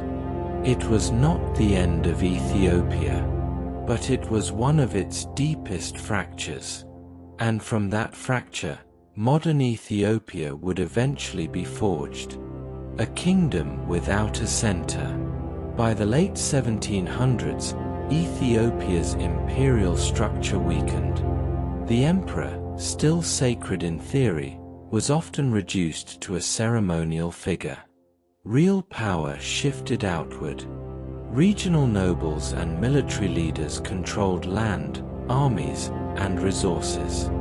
Ethiopia became less like one unified empire, and more like a patchwork of territories competing for dominance. This wasn't unusual in world history. When central power weakens, local power rises. But in Ethiopia, geography intensified this effect. Mountains separate regions. Distance weakens control. Local identity grows stronger. The land itself encouraged division. Gondar, the fading imperial heart. The city of Gondar had once been a major imperial center, a place of palaces, churches, and royal authority. Its castles still stand today, witnesses to a time when Ethiopian emperors ruled visibly from a strong central court. But during the era of the princes, Gondar became something different. A stage for shadow rule. Emperors remained there, sometimes as captives of powerful nobles. The court became more ceremonial than commanding. Politics shifted from imperial vision to noble rivalry. Gondar was still important, but it no longer controlled the country. The rise of regional lords. In this period, the strongest leaders were not necessarily emperors. They were regional rulers, princes and warlords with real armies. They collected taxes. They enforced laws. They fought rivals. They formed alliances. Their authority was practical. The emperor's authority was symbolic. And symbol cannot defeat steel. Why Ethiopia fragmented? Several forces drove fragmentation. Noble families gaining autonomy. Weakened imperial control. Constant competition over land and tribute. Shifting trade routes and local resource struggles. And the military power of regional forces. Ethiopia had always relied on a delicate balance between emperor and nobility. In the era of the princes, that balance collapsed. The nobles became the state. Warfare as politics. In Ethiopia during this era, politics was often decided not in councils, but in battles. Armies marched across highlands. Rival rulers clashed repeatedly. The landscape echoed with conflict. But these wars weren't always about ideology. They were about territory, tribute, pride, power, and revenge. It was a cycle. Victory created dominance. Dominance provoked rebellion. Rebellion sparked war. And the country remained unstable for decades. The people beneath the princes. While elites fought, ordinary Ethiopians still lived their lives. Farmers worked fields. Communities maintained religious practice. Monasteries preserved tradition and learning. The church continued as a stabilizing force, holding identity together when politics could not. This is one of the core truths of Ethiopian endurance. When the state fractures, culture survives. The empire could weaken, but Ethiopia did not vanish. Religion as a constant anchor. Christianity remained central. Even as regional lords fought each other, they often relied on religious legitimacy. Monasteries and priests remained influential. Sacred tradition offered continuity. A ruler could gain support by appearing as a protector of orthodox faith. In a fractured state, religion becomes political currency. Because when politics is unstable, people cling to what is stable. And faith was stability. Foreign contact and the changing world. While Ethiopia fought internal battles, the outside world was transforming rapidly. The age of European exploration and colonial expansion accelerated. Foreign powers were becoming more aggressive. Trade networks shifted across oceans. New technologies emerged, especially firearms, which increasingly shaped warfare. Ethiopia could not remain isolated forever. Foreign influence began pushing at its edges. Ethiopia was vulnerable, not because it lacked courage, but because it lacked unity. And unity matters when the world becomes predatory. The cost of fragmentation. The era of the princes was not only political drama. It had consequences. Weak national defense. Disrupted trade. Local instability. Economic strain. And limited central development. A fragmented state struggles to build infrastructure. It struggles to modernize. It struggles to defend borders. And for Ethiopia, the 19th century would demand modernization, whether Ethiopia wanted it or not. Because colonial empires were coming. A country ready for a unifier. In many societies, prolonged internal conflict creates a longing for a strong figure who can unify the land. In Ethiopia, that longing grew. The people did not necessarily want endless noble wars. They wanted order, and the era produced one clear historical need. Ethiopia needed a unifier.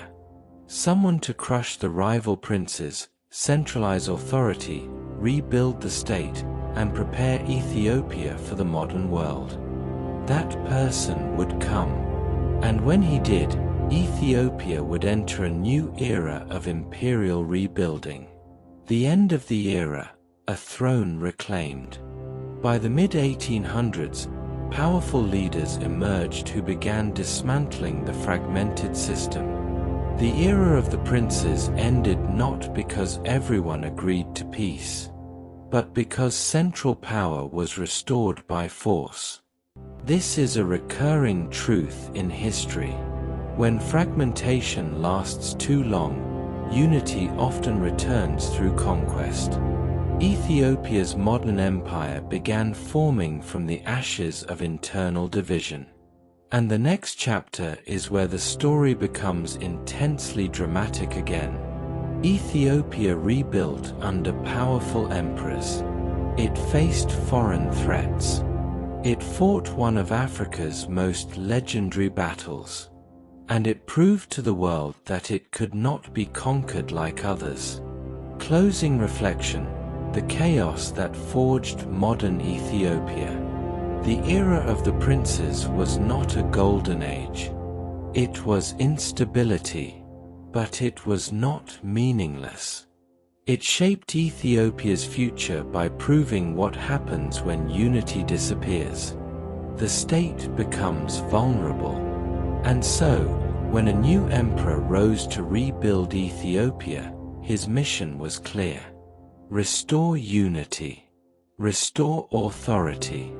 Modernize the empire. Protect the civilization. Because Ethiopia's greatest fight was no longer only against internal rivals. It was against the modern world, against colonial powers who believed Africa was theirs to take. And Ethiopia would refuse. Empire rebuilt, from Menelik II to Haile Selassie 1855 to 1974. The empire returns at the moment Africa falls. In the late 1800s, Africa was being claimed like a prize. European powers drew lines on maps, carved borders with rulers and ink, and treated entire civilizations as property.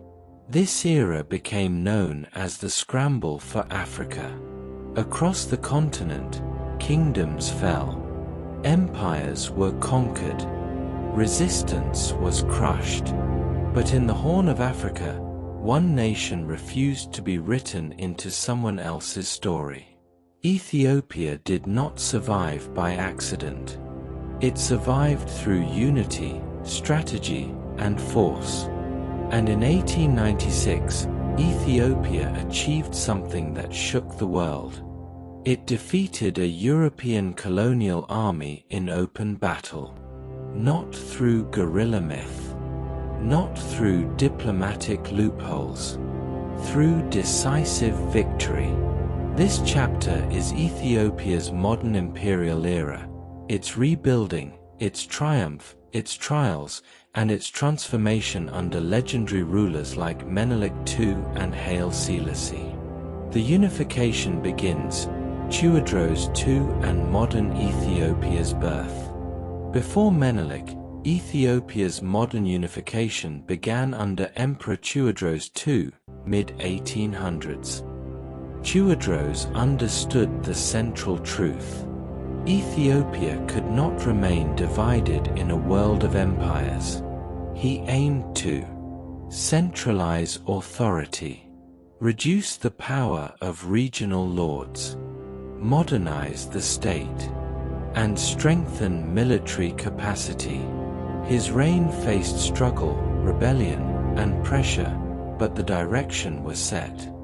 Ethiopia was moving toward unification, because division meant vulnerability, and the world was becoming predatory. The modern empire forms. After the era of the princes, Ethiopia entered a new age of centralization. Strong rulers emerged. Regional autonomy narrowed. The empire expanded and consolidated its territories. This was not always peaceful. Unification involves conflict. But from Ethiopia's perspective, it was survival. A modern nation-state was forming, one capable of defending itself against European imperialism. Menelik II, the emperor who chose the future. When Menelik II rose as emperor, late 1800s, Ethiopia faced its greatest external threat in centuries. Italy, newly unified and eager for an empire, sought territory in Africa.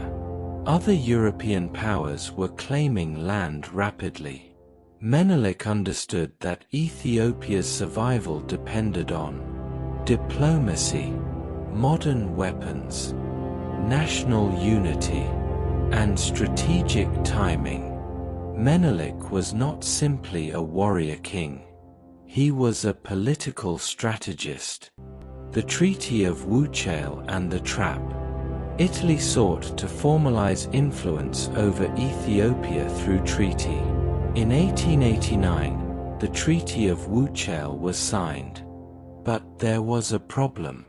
Different versions of the treaty existed in different languages. One version implied Ethiopia would be an Italian protectorate. Menelik rejected this. To accept protectorate status would mean Ethiopia was no longer sovereign. Italy insisted. Tension escalated. War became inevitable. 1896, the Battle of Adwa. In 1896, Italy invaded. They expected a quick victory. They believed Ethiopia would fall like other African states. But Italy underestimated Ethiopia's unity and scale. Menelik mobilized a massive army. Ethiopian forces arrived not as scattered tribal groups, but as a coordinated imperial force. At Adwa, Ethiopia defeated Italy decisively. It was a historic shock, because European empires were used to conquering Africa. Adwa reversed the narrative. It proved Africa could win. Ethiopia could not be taken. Why Adwa mattered to the world. Adwa was more than a military victory. It became a symbol. For Ethiopia, it was sovereignty proven. It was national pride made permanent. It was survival secured. For Africa and the diaspora, it became a symbol of resistance. Evidence that colonization was not destiny. A source of inspiration for anti-colonial movements. Ethiopia became the exception in a continent being conquered. And exceptions shape imagination, modernization and expansion. After Adwa, Ethiopia continued consolidating its modern state. Menelik expanded the empire and strengthened central authority. He also embraced aspects of modernization. Roads, communication, foreign diplomatic ties, modern weapons, growing capital development. One of his most important foundations was establishing Addis Ababa as a political center, a city that would become Ethiopia's national heart. But unity came with cost. Ethiopia's state building involved expansion into regions with different cultures and languages. This created long-term internal tensions. Modern Ethiopia became larger and stronger, but also more diverse, and diversity requires careful governance. The empire was being built not only outward, but inward, and the challenges of unity would not disappear. Haile Selassie, the emperor of the 20th century. In the 20th century, Ethiopia's most internationally recognized ruler emerged. Haile Selassie. His reign became intertwined with global diplomacy, modern state building, and Ethiopia's struggle against fascist invasion. Selassie represented Ethiopia's ancient monarchy entering the modern world. Italy returns. Fascist invasion, 1935. In 1935, Italy invaded again, this time under Mussolini's fascist regime. This was not the same Italy as before. This was a modern colonial war machine. Italy brought aircraft, heavy artillery, modern weapons, brutal tactics, and chemical warfare. Ethiopia fought back, but the invasion overwhelmed defenses. The world watched. The League of Nations failed to stop it effectively. Ethiopia was occupied. This was one of the darkest chapters in Ethiopian history. Haile Selassie's appeal to the world. Haile Selassie appealed internationally, speaking to the global community about aggression and injustice. His voice became symbolic of a nation abandoned by world powers. Ethiopia's occupation wasn't only tragedy. It was a warning. If the world allows fascism to conquer Ethiopia, it encourages fascism everywhere. History proved him right. Liberation and return. During World War II, with Allied pressure against Axis powers, Ethiopia was liberated and Selassie returned. Ethiopia re-emerged as a sovereign state. Once again, it endured. And this reinforced the country's deepest pattern. Ethiopia can be attacked, but it refuses to disappear. Ethiopia's global role.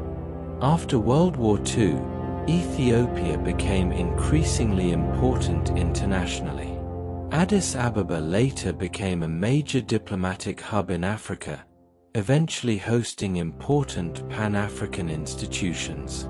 Ethiopia's independence gave it prestige across the continent.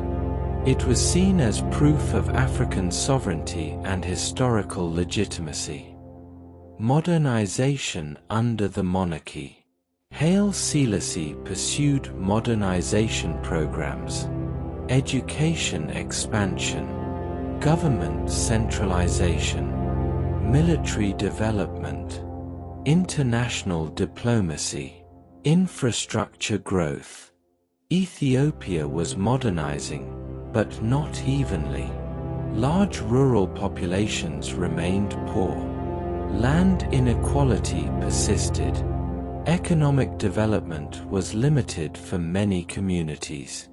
The monarchy represented ancient continuity, but the modern world demanded reform, and reform was slow. The growing pressure beneath the throne. By the 1960s and early 1970s, Ethiopia faced increasing crisis. Famine and food insecurity. Inequality in land ownership. Dissatisfaction among students and intellectuals. Military frustration. Demands for deeper political change. The monarchy struggled to adapt fast enough. The emperor remained symbolic of Ethiopia's legacy. But symbols cannot feed people. When suffering grows, legitimacy weakens. and Ethiopia was reaching a breaking point. 1974, the monarchy falls. In 1974, Haile Selassie was overthrown. The imperial era ended. This was not just a change of leadership. It was the collapse of a system that had existed, in some form, for centuries. The throne that claimed Solomon was gone. Ethiopia entered a new era. Revolution, military rule, and radical transformation. The final chapter will take Ethiopia through that modern storm, through the Derg, conflict, famine, civil war, and the complex Ethiopia of today.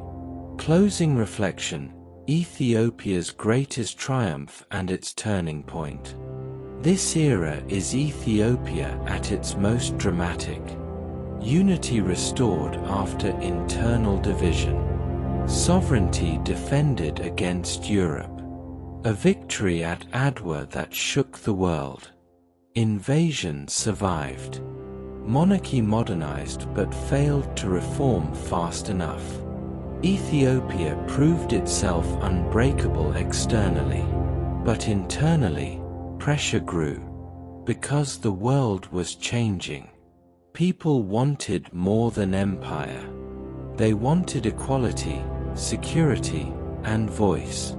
And the next chapter is where Ethiopia steps fully into modern struggle. A revolution that would reshape the nation's future. Revolution to modern Ethiopia 1974 present. The fall of a throne that had stood for centuries.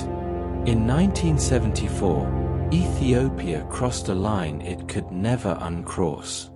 The imperial crown, an institution built on sacred tradition, ancient legitimacy, and centuries of continuity, collapsed. The reign of emperors ended, and in its place came something Ethiopia had never fully experienced before. A revolutionary state. The change was sudden, but the forces behind it were not. Hunger, inequality, unrest, and frustration had been building beneath the surface for years. Now, the old Ethiopia, defined by monarchy, church, and imperial tradition, was giving way to something new. Something harder. Something modern. Something violent. This chapter is Ethiopia's journey through revolution, war, collapse, rebuilding, and a present still shaped by the weight of its own history. 1974, the Derg takes power. The monarchy was overthrown by a military committee known as the Derg. It presented itself as a force of reform, a solution to inequality, famine, and outdated systems. At first, many Ethiopians believed change was necessary. Land inequality was severe. Many rural communities were trapped in hardship. Students, workers, and soldiers demanded reform. The monarchy had become a symbol of continuity, but also of stagnation. So when the Derg emerged, it did so with a promise.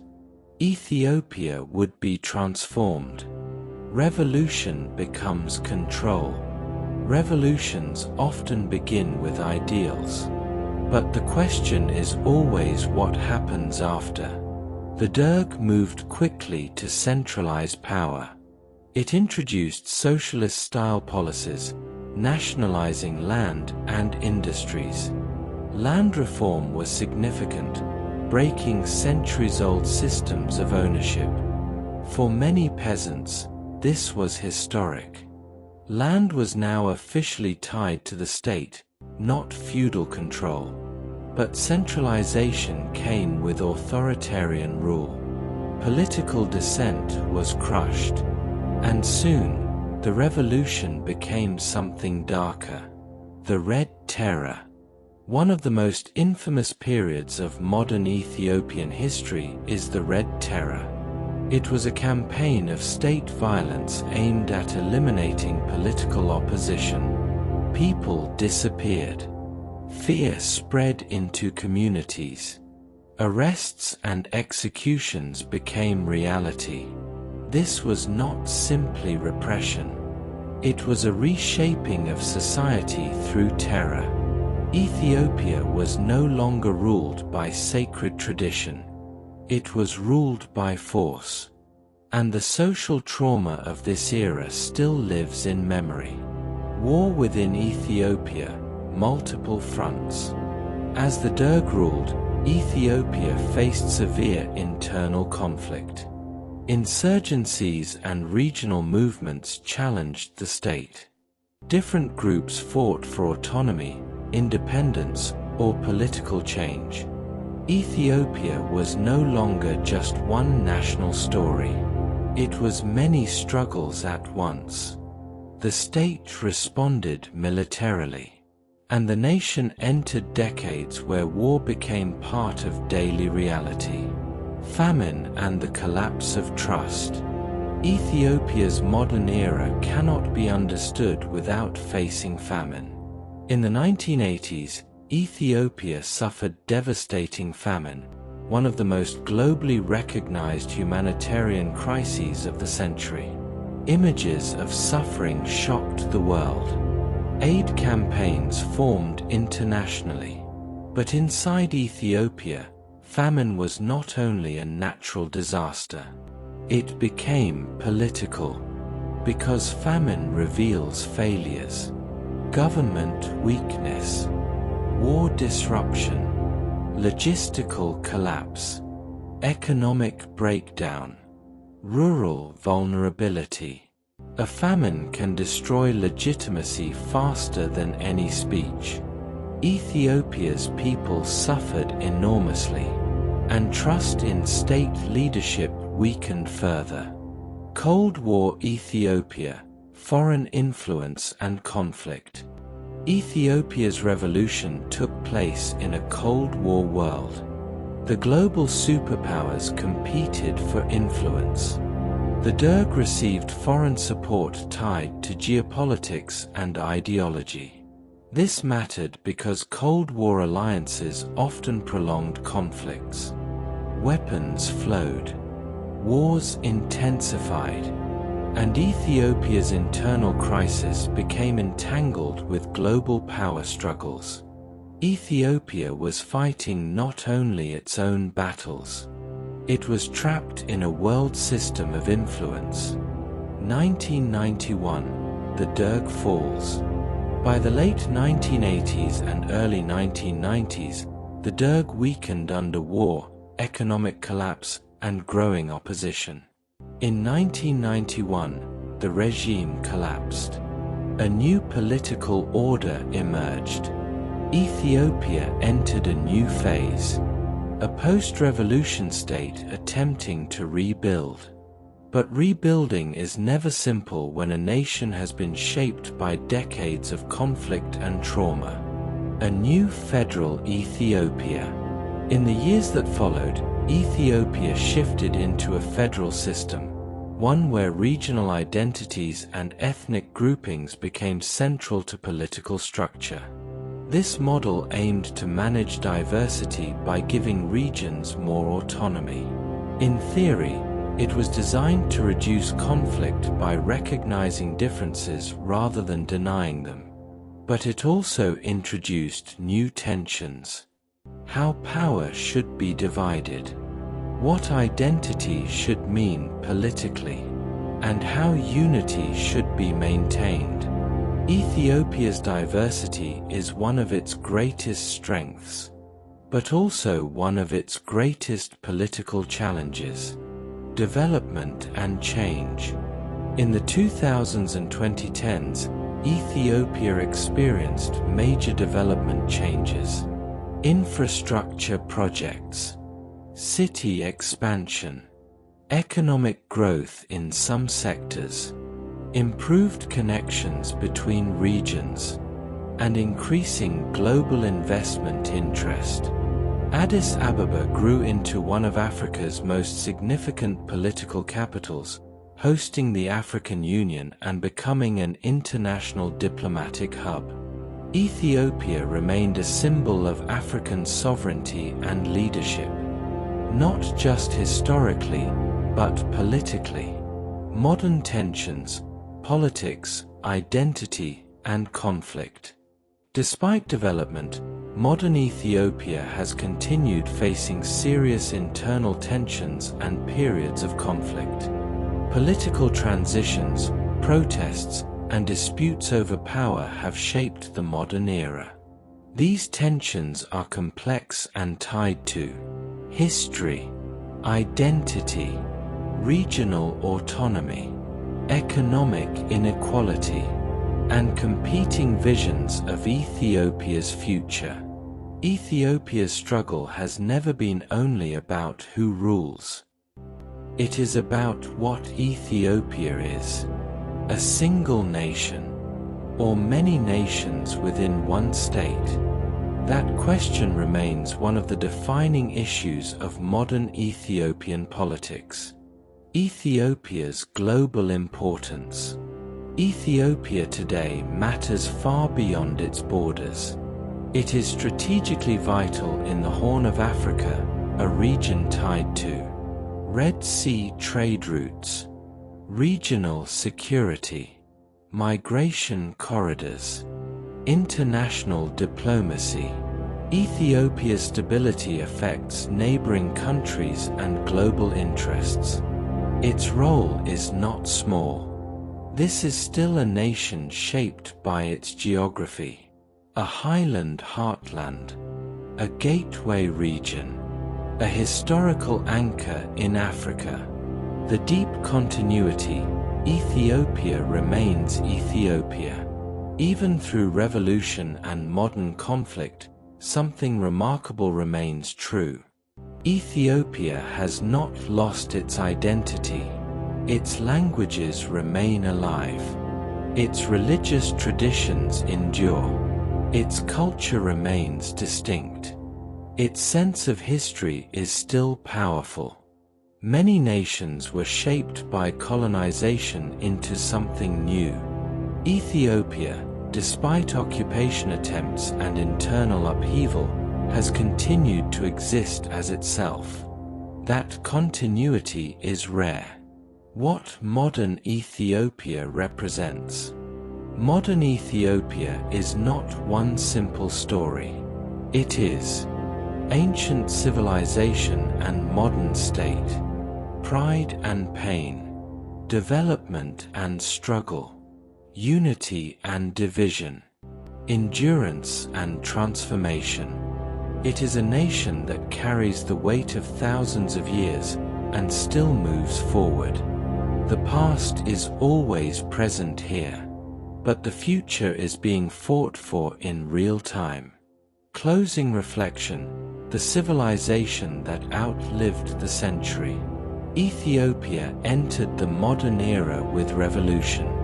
It endured terror and war. It endured famine and political collapse. It rebuilt its state. It navigated modern development and modern tension. And still it remains one of the world's most historically continuous civilizations. Not because it avoided hardship, but because it survived it. Ethiopia's story is not a tale of perfection. It is a tale of endurance. A civilization shaped by mountains, faith, identity, and time. And the story is not finished. Because Ethiopia is not only history. Ethiopia is still becoming.